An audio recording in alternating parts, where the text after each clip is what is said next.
여러분 안녕하세요. 네 번째 영명입니다. 4월 3일 방송을 시작하겠습니다. 자, 시장이 출렁거리고 있죠. 비트코인 9,600만 원. 빠질 때 흔들거리시면 투자를 장기간 할 수가 없습니다. 저는 빠질 때마다 상승을 외쳤다. 바뀌지 않는 저의 기조관이죠. 근데 제가 예스하는 시기에서 제가 노하는 시기도 100% 옵니다. 저는 예스만을 외치지 않아요. 저도 노를 외칠 겁니다. 차익 실현 구간, 그리고 경제 위기도 따라서 맞물려서 오게 될 겁니다. 우리는 그 시기 또한 대비를 해야만 됩니다. 아시겠죠? 자, 이더리움 또한 480만 원 그 언저리예요. 똑같은 흐름입니다. XRP도 860원 언저리죠. 자, 보시면 얘도 최근 들어서 쭉 빠졌어. 이렇게 빠지니까 욕이란 욕은 다 해.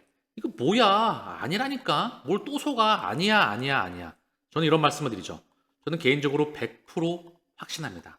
99.9999가 아니라 그냥 100으로 확신해요. 얘 정해졌다. 비트코인 정해졌다. 비트코인은 인정하시죠? 100%. 이더리움도 100% 정해졌습니다.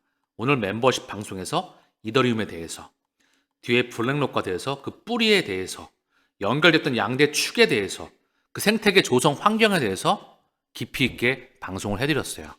물론 여기서는 말씀을 못 드리지만 꼭 참여하셔가지고 좋은 자료를 얻어 가시길 바랍니다. 여러분들에게 보약 같은 방송이 될 겁니다. 이 마라톤을 정진함에 있어서 10년 동안 최소한 수백 배 계좌잔고 가는 데 있어서 제가 길라잡이와 나치판이 될 수 있도록 도와드립니다. 물론 유튜브에서도 말씀을 드리죠. 그러나 멤버십에서는 보다 다양한 자료와 깊이 있는 자료와, 그리고 방대한 자료와 함께 집중 분석과 함께 여러분들에 대한 질문에 대해서도 아주 깊게 감동할 정도로 질문에 답변을 드리고 있습니다. 한번 물어보십시오. 질문 사항에 대해서 어떻게 감동을 하고 계시는지. 자, 비트코인 캐시도 5.43 하락 중이고요. 도지코인 이제 하락폭이 좀 살짝 잠잠해져요. 전 매물대에서 지지를 받고 있습니다. 저항을 뚫어버리면 다음번엔 지지를 받아. 이거 깨질 수도 있겠지만 저는 이 근방에서 놀지 않을까 그런 생각을 해봅니다. 자, 시바이누 다시 얘도 마찬가지로 이 근방에서 놀고 있죠. 이걸 또 깰 수도 있어. 그러나 얘가 워낙에 거래량이 많으면서 강하게 상승이 나왔죠. 그럼 얘는 당연한 물량 조정 과정을 거쳐 가야만 됩니다. 뭐 폴카닷이건 체인링크건 네오건 에이다건 파일코인이건 호라이젠이건 지캐시이건 지금 현재 대부분의 코인들이 하락을 조정 과정을 겪어 나가고 있습니다. 제조업 경기 확장 신호에 치솟은 미국 10년물 금리 17개월 만에 3월 PMI 지수가 50을 넘었습니다. 10년물 국채 연 4.32로 뛰었다. 여러분들은 어떻게 생각하시나요? 이러면 금리 인하가 뒤로 밀려나겠는데? 그러면 안 좋은 거 아니야? 이렇게 생각하시면 하수입니다. 왜냐하면 이미 제 채널을 오랫동안 보셨던 분은 알고 계시죠? 다시 한번 금리는요 돈값이라고 합니다. 돈값입니다. 이 금리는 경제 성장률, 한 국가의 연봉입니다. 예를 또 풀어 말씀을 드리면 소비하고 생산과 투자와 지출 그리고 순수출을 다 합친 것이죠. 한 국가의 연봉 플러스 물가 상승률입니다. 지금 물가가 떨어져서 경제 성장률은 그렇게 받쳐주지가 않는데 경제 성장률까지 조금 잘 나오면서 이러면 금리 인하가 뒤로 밀리는 거 아니야? 물가 이슈 또한 지금 많이 발생을 하고 있습니다. 굉장히 헷갈리죠. 금리 인하가 좋은 건데 2008년도 이후에 계속 저금리였으니까 제로금리하고 세 차례의 양적 완화 그리고 2020년도 코로나 팬데믹 때는 9조 달러에 육박하는 무제한 양적 완화 그러면 무조건 저금리가 좋은 건데 이렇게 알고 있잖아요. 우리는요. 그게 아니라는 겁니다.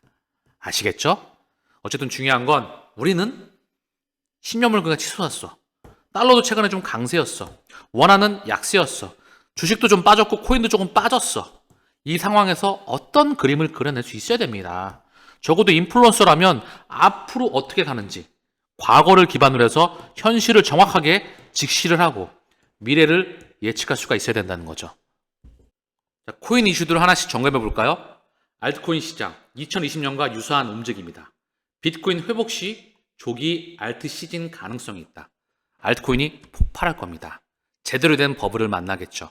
그리고 탐욕의 시대가 올 겁니다. 거기 합류해 있어야 됩니다. 빠질 때마다 요걸 하면 결국은 내가 후퇴가 될 수밖에 없죠. XRP 또한 인프라와 생태계가 미친듯이 확장하고 있어. 값어치가 상승한다는 거죠. 이더리움 또한 생태계가 계속 미친듯이 확장하고 있어. 근데 가격이 폭발이 아직 안 나오고 있다는 거죠. 신기하죠? 그러면 비트코인만 사실래요? 아니면 지금 폭발 나온 것만 사실래요? 그거는 여러분의 판단이라는 거. 만약에 그런 걸 하고 싶으면 가서 매매를 하시길 바랍니다. 그러나 끊임없는 매매의 결과는 뭐다? 리셋이다. 제 방송은 뭐다? 가치관과 투자 철학과 정확한 근거에 기반해서 여러분들에게 백데이터와 함께 프레임과 그리고 체계적인 그런 그림을 그릴 수 있도록 하는 그런 방송입니다. 그게 지금 멤버십에서 진행되고 있고요. 오늘 방송 또한 무릎을 치시게 될 겁니다. 멤버십을 오시면 물론 지금 하고 있는 유튜브 방송 또한 퀄리티가 절대 떨어지지 않는다는 거. 미국 볼티모어 다리가 붕괴하였습니다. 자, 그리고 오늘 보니까 대만에서 지진이 났어요. 자, 규모 7이라고 합니다. 이게 몇십 년 만에 가장 큰 규모 지진이라고 해요. 그러면 반도체 공급 축소가 올 수가 있습니다. 그럼 이게 시장에 어떻게 영향을 미칠까요? 이거에 대한 답안도 여러분들에게 드려줄 수 있지 않을까요? 거기에 이스라엘, 이란 폭격을 하였다. 중동 전쟁이 가시화됐습니다. 원유가 급등하였습니다. 지금 물가 이슈가 계속 여기저기서 나오고 있습니다. 거기에 미국 경제 성장률 또는 PMI 여기에 대한 긍정적인 소식이 나왔다. 자, 미디어가 그렇게 방향을 몰아가죠. 근데 실제로 전쟁은 났고요. 그리고 지진은 일어났고요. 볼티모어 다리도 붕괴가 되었습니다. 그쵸? 다시 한번 물가 이슈가 발생한다는 거죠. 과연 여러분들의 나침반은 누가 될 수가 있을까요? 그쵸? 저는 일관되게 말씀을 드렸어요. 거기에 대한 답안지를 드려왔었다. 금리가 동결되는 구간이 가장 중요하다. 응? 그래야 개인 투자자가 여기 들어오지가 않잖아요. 개인 투자가 들어오지 않으면 좋은 겁니다. 지금 끌어올린 게 누구죠? 바로 기관과 쩐주지라는 거. 그게 바뀌지 않습니다. 중동 불안의 브렌트유 배럴당 $89. 5개월 만에 최고치입니다. 중동 지역 확전 위기감이 고조되면서 국제유가가 5개월 만에 최고 수준이다. 자, 그래서 지금 계속 불안감이 조성되고 있습니다. 주식 코인으로 뭉칫돈, 지난달 은행 예적금에서 빠졌다. 이 정도 수준이 아니고요. 지금은 단기적으로 이런 흐름을 보이겠죠. 뭐 주식 예탁금도 있고 CMA, MMF 요것도 일전에 제가 말씀을 드렸죠. 그리고 대기 부동자금입니다. 이게 부동자금. 갈 곳이 없을 때 여기 잠깐 머무르는 부동자금이에요.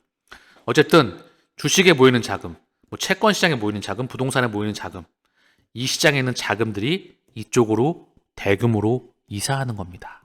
그래서 일생일대 기회라고 하죠. 이거를 알아보는 사람들은 바로 부자의 대열에 합류할 수가 있다. 이거를 알아보지 못하고 여기저기서 사고 파는 사람들은 결코 도착하지 못한다. 이유는 애플, 마이크로소프트, 구글, 넷플릭스, 테슬라, 메타, 그리고 지금의 가장 많이 주목을 받고 있는 엔비디아. 자, 보통 20년 동안 2000배였어요. 저는 10년 동안 1000배, 수백 배가 최소 단위입니다. 그러면 이게 욕심일까요? 그럼 어떨까요? 적어도 내 인생 최고의 기회입니다. 요거를 인지해야 된다는 거. 막 지금 막 정보가 막 지나가. 뭐 뉴스 보면 YTN 같은 거 보시면 밑에 글씨들이 막 지나가잖아요. 그 지나갈 때 그 정보를 알아볼 수 있어야 돼. 진짜 돈이 되는 정보를. 그리고 인플루언서도 진짜 알아볼 수가 있어야 돼. 누가 진짜인지, 누가 진짜 제대로 바라볼 수 있는지, 실력이 있는지 말입니다. 그게 정보가 지나가는데 또 그냥 흘려보낸다. 그것 또한 아쉬운 얘기겠죠. 근데 이 흘려 들어가는 정보를 알아볼 수 있는 걸 바로 멤버십에서 계속 보시다 보면 그거를 익히게 된다는 거죠. 저와 함께 1% 안에 들어간다는 겁니다. 이더리움의 1분기 재무보고서를 발표하였다. 주요 지표가 전분기 대비해서 1.8배 성장하였습니다.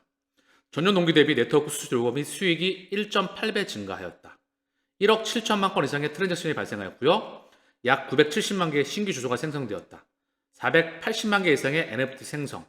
이더리움 총 락업 예치금이 전년 동기 대비해서 1.8배가 증가하였습니다.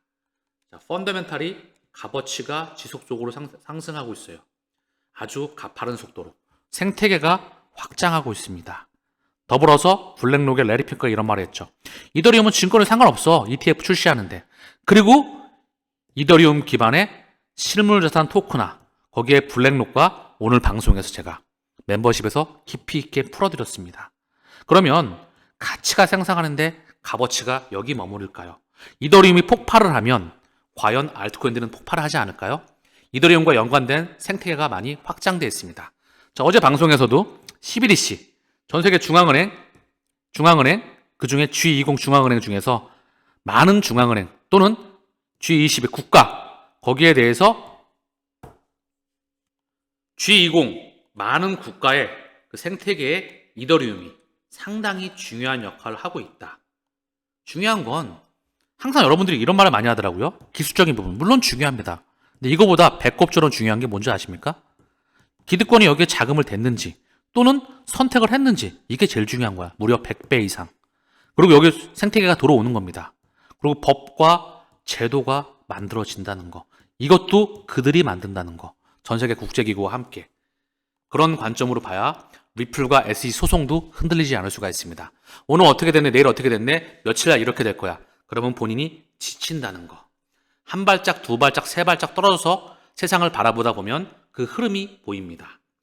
그레이스케일 SEC의 이더리움 신탁, 현물 이더리움 전환 수정안 재차 제출하고 있다. 자, 그러면서 피델리티, SEC의 이더리움 현물 ETF 신청 수정안을 제출하였다. 자, 지난번과 똑같은 의미죠. 비트코인 현물 ETF 때도 블랙록과 피델리티가 이런 모습을 보여왔습니다. 지금도 똑같다. 100% 승인됩니다. 놀아나지 마세요. 아시겠죠? 그들의 의도를 파악하는 게 가장 첫 번째입니다. 개인 투자자가 참전하기를 원하지 않고 있어.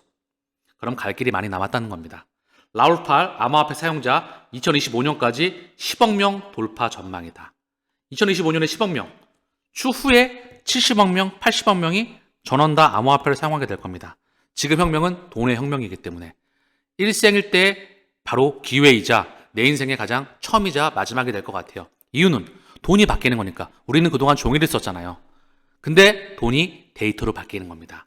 그 데이터의 값어치를 입히는 게 블록체인 혁명, 4차 산업혁명, 가치의 인터넷 혁명입니다.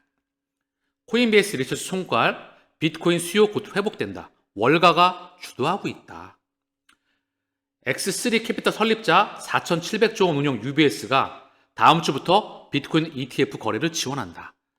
천문학적인 자금을 들었던 거대 트레드파이, 전통 금권들이 들어오고 있습니다. 지들이 만들어놨으니까 지들이 들어오겠죠. 그리고 지들이 이사하고 있습니다. 이 시장 캐파가 얼마나 커질지 가늠이 되지가 않습니다. 포르시어스, 비트코인 레버리지 ETF 2종을 출시하였다. 뉴욕 증권거래소에 상장하였다. 계속해서 시장 캐파가 커지면서 파생상품 시장 또한 커질 수 있는 시그널들이 여기저기서 나오고 있습니다. 한국 시장 탐내는 가상화폐 거래소, 크립토닷컴 어제 공식 진출을 선언하였다. 바이낸스, 투빗도 계속 두드려. 원화 거래소 자격 획득이 관건이다. 바이낸스, 크립토닷컴. 한국 시장에 진출하려고 지금 물밑 작업을 벌이고 있습니다. 자, 그건 뭘까요? 전 세계에 이 거래소와 함께, 자, 핀테크와 함께, 송금기업과 함께 여기가 다 연결이 돼야 되잖아요. 그쵸? 자, 얘네도 치고 들어옵니다. 라틴 아메리카, 남미 크립토 환경. 자, 보고서를 만들었는데요. 2023년도. 자, 보시면 비수에서 만들었습니다. 여기 중요한 부분이 언급되고 있는데요. 바로 멕시코에서 뭐라 나오고 있죠. 요걸 번역기로 돌려봤어. 번역이 조금 좀 답답합니다. 어색하기도 하고. 그런데 한번 봐보겠습니다. 멕시코에서는 암호화폐 사용자가 전년 대비 18% 증가했습니다. 2023년 하반기 시장으로 눈에 띈다. 거래장부에서 가장 높은 비트코인이 가지고 있고 약 40%. 멕시코는 가장 높은 순위로 16위에 올랐다. 전 세계적으로 암호화폐 채택이 증가하고 있죠. 라틴안에서는 세 번째 채택, 브라질과 아르헨티나에 이어서 미국, 여기에 대한 번역이 조금 안 나와요. 멕시코인들은 다양한 실험을 하는 경향이 있습니다. 자, 그리고 비트코인 기반으로 유지가 되는데 XRP 멕시코돈 페소입니다. 멕시코돈 페소가 세 번째로 선언하는 라틴 아메리카. 주로 국제 이전으로 인해서 미국, 멕시코 간의 암호화폐를 통한 송금, XRP는 또한 평균 포트폴리오의 최대 8%를 추가합니다. 다른 국가 대비 2배 이상을 분석한다. 이미 남미는요, 기득권이 빨대를 다 꼽았습니다. 완전히 선점을 끝내놓고 그들 간의 작업이 다 끝났다. 우리는 그걸 인지해야 된다. 물론 그 부분 또한 깊이 있는 자료는 멤버십에서. 그러나 여기서도 오늘 방송을 통해서 상당히 퀄리티 있는 자료를 저는 말씀을 드려왔습니다. 자, 이 장기 차트를 통해서 세상의 흐름을 한번 점검해 볼까요? 그래야 선수인지 아닌지 판결이 가능하니까. 2008년도에 리만 브라더스가 터졌죠. 2004년, 5년, 6년 미국의 강력한 금리 인상기였습니다. 이때 엄청난 랠리를 보였어. 2006년에 자, 이때 7월인가요? 이때 금리를 동결하고요. 그리고 나서 2007년 가을까지 엄청난 랠리를 보였어요. 이거 확대하면은 굉장히 큽니다. 한번 확대 한번 해볼게요. 이게 이렇게 보니까 작아 보이지만 이때 상당히 큰 랠리를 보였습니다. 하나하나가 봉 하나에 1개월짜리입니다. 엄청난 랠리를 보이면서 물량 소화하고 달리고 물량 소화하고 달리고 물량 소화하고 달리고 7년 10월 달에 자 이제 미국발 경제 위기가 터지게 됩니다. 바로 그 유명한 리만 브라더스. 자 그리고 월가를 못 믿겠다. 그러나 제로 금리와 세 차례 양적 완화에 이어서 월가를 못 믿겠다. 지들끼리 돈잔치를 한다. 그래서 비트코인과 사토시 나카모토가 나왔습니다. 저는 말씀을 드렸죠. 이 뒤에 저는 그들이 있다고 보고 있어요. 이건 그냥 명분이었고 대중들에게 뿌리는 명분이었고. 자 그리고 2008년도에 상당히 많은 일이 있었습니다. 아이폰 혁명 그리고 클라우드가 퍼지는 계기가 됐죠. 모바일 혁명이 나왔다. 그러면서 쉐일 혁명 또한 나왔었다. 공유경제가 퍼져나겠다. 이런 부분들이 상당히 인프라가 조성이 되었습니다. 모바일이 나오게 되면서 사실상 4차 산업혁명으로 갈 수 있는 모든 인프라가 형성되었던 거죠. 왜냐하면 지금의 인공지능 또한 그 전에도 개발이 되었지만 활성화가 못됐던 거는 데이터가 부족했기 때문이야. 소셜 네트워크와 함께 모바일이 나오게 되면서 텍스트, 사진, 영상, 보이스 모든 것들 데이터가 폭증하게 되면서 바로 인공지능이 발전할 수 있는 내가 팽창할 수 있는 환경이 조성되었다는 거. 자 그로 인해서 제로금리까지 갔었죠. 이미 이때로 통화 시스템이 끝나게 됨을 의미합니다. 그리고 쭉 달려나갑니다. 그리고 금리 인상기를 딱 맞을 때마다 흔들거렸죠. 2016년도에 브렉시트, 2011년, 12년 유럽발 재정위기에 봉착하게 됩니다. 그리고 다시 한번 쭉 경기를 올려가죠. 금리를 올려댑니다. 오히려 금리 인상기에 자산시장은 달려나갑니다. 경제 성장률이 받아주니까 금리를 올린 겁니다. 그러니까 자산이 상승하잖아. 그러나 금리 끝단에서 결국은 무너지게 되죠. 그리고 다시 달려나갑니다. 코로나 팬데믹 때문에 엄청난 폭락이 있었죠. 그리고 다시 한번 제로금리와 함께 무제한 양적 완화로 엄청난 버블이 나왔죠. 미국에서는 로빈후드 혁명, 한국에서는 동학개미 혁명이라고 그랬습니다. 그러나 결국은 인플레이션과 함께 우크라이나 전쟁으로 인해서 어쨌든 중요한 건 연준이 베이비, 빅 스텝을 넘어선 자이언트 스텝으로 1년 만에 5%에 가까운 금리로 지금 5.20에서 5.5입니다. 금리를 급하게 올리면서 완전히 박살이 났죠. 실물 경제도 박살나였습니다. 물가를 명분으로 해서. 그리고 지금은 금리를 올리다가 금리가 완만해지면서 다시 한번 동결 구간에 들어가면서 이렇게 먼저 달려버린 겁니다. 개인 투자자는 멍하니 쳐다만 보고 있었다. 자, 이게 과거였었어요. 그럼 앞으로 어떻게 되냐고. 자, 앞으로 어떻게 되냐고. 그거를 여러분들에게 답을 제시해 줄 수 있어야 됩니다. 과거와 현재를 정확히 읽었다면 미래 또한 예측할 수가 있겠지요. 오늘 방송을 통해서 여러분들에게 제 가치관과 그런 부분들, 인플루언서의 역량과 그런 부분들을 많이 보여드렸던 것 같습니다. 어쨌든 중요한 건 멤버십에 많이 참여하셔서 좋은 정보 얻어가셨으면 좋겠어요. 오늘 방송 또한 오늘 멤버십 방송에서도 무릎을 탁 치면서 정말 보석 같은 자료를 드렸다고 생각을 합니다. 물론 지금 유튜브에서도 여러분들에게 보석 같은 자료를 보석까지는 아니지만 그래도 퀄리티가 있는 자료를 드렸던 것 같아요. 자, 오늘 방송 여기서 마칠 수 있도록 하겠습니다. 감사합니다.